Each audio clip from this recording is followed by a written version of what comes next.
Virgo, hello there, my beautiful friends. We're going to do your general tarot reading for late August 2022. Thank you so much for joining me today.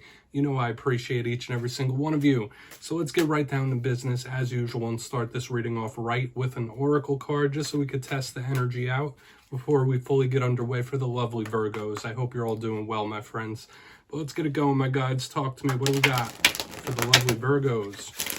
And yeah, we're just going to take a quick look at this first card, then we'll get into the full tarot reading itself. And at the very end, I'll pull you a bonus card from the Shadowland Tarot just to see what might be in the shadows or what shadow work you could lean in on, which is always very interesting. But let's get this going here. What's up with Virgo, my guides? And while we get this one card out, I would just like to wish you all a very happy birthday. We're moving on into Virgo season, my friends. So whether it's in the next couple days, next couple of weeks, I hope you have a good one. So we do have this Queen of Cups character showing up in the front end, and that can either speak about a water sign or your emotions in general. And we're going to have to dissect this energy real quick. Before we do, though, if you're new here, I'll be speaking about the August subscriber surprise towards the end. So you might want to check that out. Also, I'd like for you to look into the metaphysical properties of sapphire. For a lot of you, that's your birthstone. Acquire a sapphire and then use it to do some crystal healing on that like button, my friends. You know I appreciate you. But into the reading we go. Enough of the plugs. Full steam ahead. We have the Queen of Cups. So for some of you, this can speak about a feminine figure in your life showing some prominence in this time. Mother figures, of course. If not a mother or a water sign here, when we see her, we think of how someone feels on the inside. So we could be focusing in on your emotional state within this reading, whether positive, negative, maybe you're up and down. Now, the positives of this Queen of Cups character is she's nurturing, loving, and caring, right? So whether that's something you're feeling, something you're needing.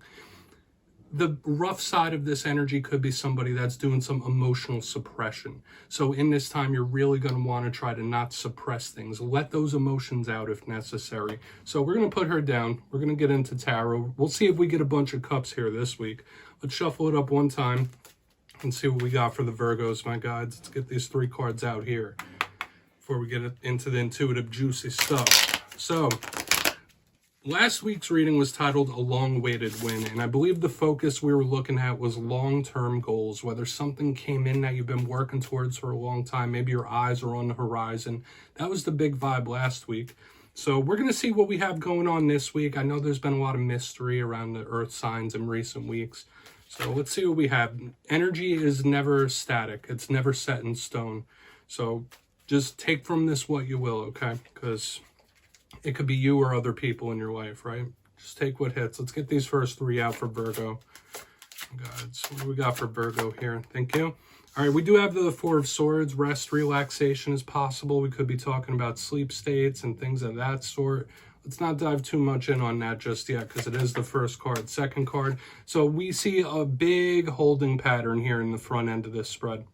Okay, not a heavy amount of movement going on. Whether this is two people or one, like this is, I don't want to say stuck.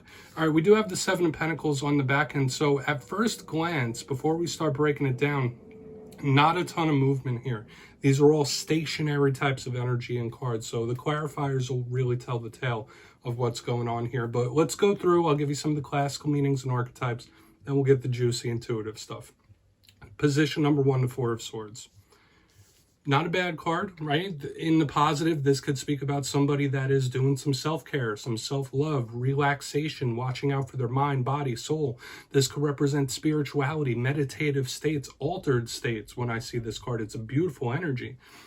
But it can also talk about somebody that's a little firm, a little stubborn. So you might be dealing with situations that aren't moving too much. And this can also be a warning from spirit, okay? That like you might be burning the candle at both ends, whether it's mentally, emotionally, or physically. You might need some sort of break, rest, relaxation. So we really want to see what that is. And it could also be tied into sleep, dream states, and sometimes I even link it to the paranormal. But moving to the center, we have another card that's stationary. We have the Three of Wands.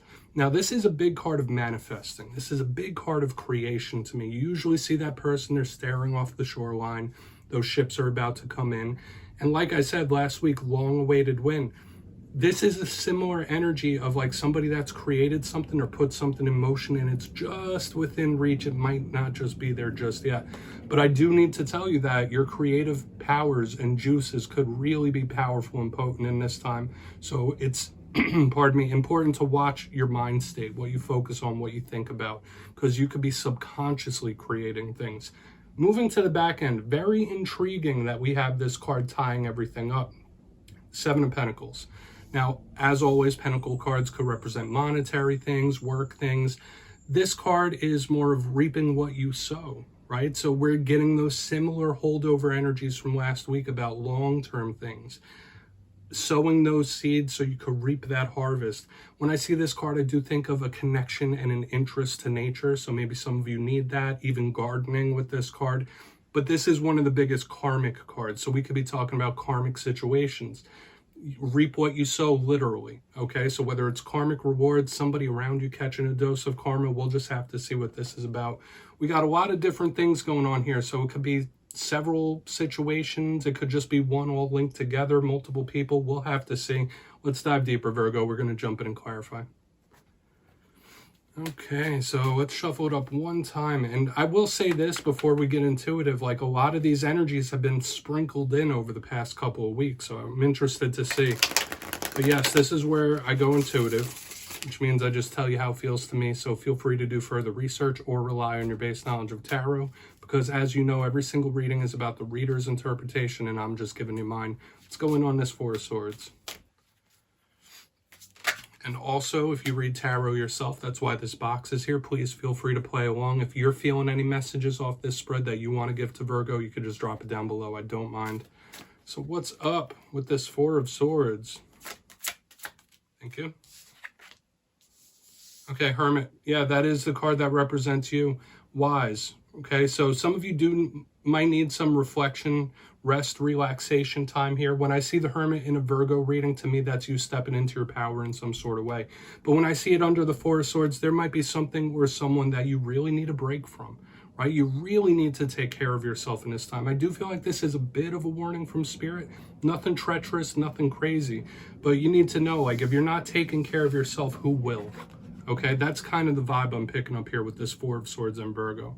Okay, some of you might just be in hermit mode in this time as well. Like, you need to pull back, you need to retreat. If you've been feeling frazzled, if you have a lot on your mind, overthinking, getting into hermit mode might be what's best. So we'll see how the rest of this plays out.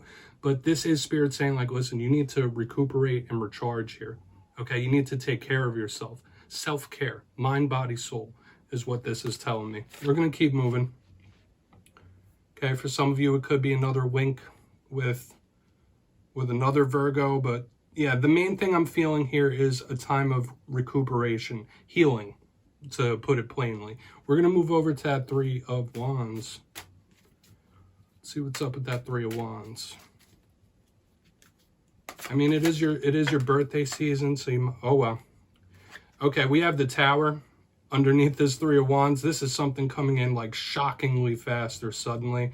All right, yeah, if you've been putting something out into the universe, for a lot of you, it could be coming in quicker than you expect here. Now, everybody knows the Tower. It represents shocks, the foundation shaking in some way. Heavy, massive changes, right? Wiping the slate clean, starting fresh. And when it's under a card of manifestation like the Three of Wands, like, you might get what you asked for. You might get what you wished for. And I always give that caution. Be careful what you wish for. Sometimes it's not all that it seems. But I'm not going that pessimistic route. Because if you purposely brought something in or brought it to you, it might be for the better. But for a lot of you, like, this manifestation could come in shockingly fast. And it's interesting that we have, like, all of this slow, steady energy. And then boom, this Tower. I feel like it's Spirit saying, like, get ready for this. Get ready for it. You wanted it. You asked for it. It's coming. Okay, whatever that might be. I know Virgos watch this for various different reasons. Some of you might just watch it for entertainment, but when I see the Three of Wands with the Tower, it's like something is impending. Something's coming in quick. Some sort of big shakeup, shocking. You get what I mean? Okay, so get ready for this. All right, if you've been creating it, whether it's a situation, whether it's a person, whatever it might be, if you've been creating it, it's coming. Okay, even if you've been subconsciously creating it, and it could be coming faster than you think. We're going to see what's up with that Seven of Pentacles. Interesting. Because that completely turns the energy on its head. Because if you look at the first 4 cards here, and we'll talk about it more during the recap, slow, not moving, sturdy, firm, and then boom, that Tower comes in. So let's see what's up with that 7 of Pentacles. There could be some heavy changes here. What's going on with that 7 of Pentacles? Whether you're going through them now or whether they're coming soon. Okay, yeah, we do have the Hierophant underneath this 7 of Pentacles, very spiritual. This could be an individual in your life that is a grounding force, or you might be that for somebody else. The Hierophant could represent a Taurus, but it is one of the most in-depth tarot cards in the whole entire deck. Notice, all of the clarifiers are powerful, strong, major arcana energy. But everything except for this Tower are sturdy and firm. So whatever it is that's coming to you, I do feel like life will return to some sort of state of normalcy. Things will settle down, things will settle in, and you'll be able to take whatever's coming, okay? So don't be all nervous about this Tower. But the Hierophant is anything long-lasting, building a solid foundation for the future. And like I said here with this 3 of Wands Tower, you asked for it, it's coming, and it might be for the best, right? Like building a strong foundation for the future. Maybe the past, the foundation was a little weak, a little cracked. Starting fresh for that firm, all right? That's how this feels to me. And it could be karmic. It could be set up into your karmic purpose of life when we have this. For some of you, the Hierophant could represent, if not, you know, institution, spirituality. It could represent marriage even. It could represent people that we've been with or known for a very, very long time. So this is an interesting type of vibe we got going on here. Let's go through and do a quick recap. Then we'll get into the shadow card because we got a lot going on. In position number 1, we have the 4 of Swords with the Hermit in the upright. The Virgo power card. This is absolutely Spirit saying like, hey, take your time for rest, recovery, and healing. That's the big vibe we're catching here in the beginning. And I know I spoke a lot of other things about it, but this is a heavy healing energy in the front. You might need to, okay? Don't burn yourself out in any kind of way, mentally, emotionally, or spiritually. In the center, though, we have the 3 of Wands with the Tower in the upright, completely shaking the sturdy energy of this whole entire spread. So like I was saying, like you wished for it, you asked for it, it could be coming, and it could be coming fast.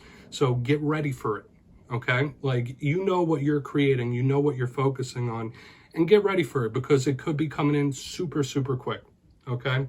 The Tower is shocking, fast, even surprising sometimes. But on the back end, returning to a state of normalcy, we have the 7 of Pentacles with the Hierophant. This could either be a person that's a grounding force in your life showing up here. But I do feel like this is the energy of building a stronger foundation. We're looking at the long game here, and that's been showing up for you in recent weeks. So this is good. For some of you, it could represent marriage, spirituality, various different things because the Hermit's so in-depth. But I feel like this is building a stronger foundation. Let's get into the shadow card. Pardon me. And as I always say, please take a screenshot of that if you want to look into them further. There's so many messages that could be pulled from this spread. But let's see what's in the shadows for Virgo, my guides. Real quick here, what's in the shadows for my friends? And yeah, I like to end off every reading with this deck. It's a beautiful deck, Shadowland Tarot, and it's meant for this type of shadow work. And there's nothing wrong with doing a bit of introspection, right? So whether it's something old or new, just like the rest of the reading, you only take it how it fits for you. So let's get one shadow card. Thank you.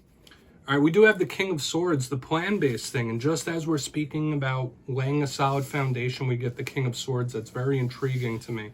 Now, when we get the King of Swords in the shadows, this could represent an air sign that may have left a scar in you, an air sign that you may be linked to.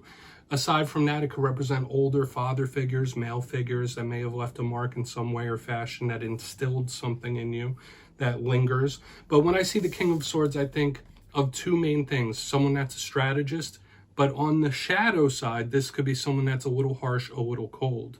Okay, so whether this is someone around you that's a little heartless, a little cold, a little unfeeling, maybe sometimes you get like that. Every human being could, you know, fluctuate between these different energies. This could be Spirit asking you to be a bit more understanding and flexible. So Virgo, that's what I have for you this week, my friends. Don't click away just yet, though. I'm going to give you the details of the August subscriber surprise.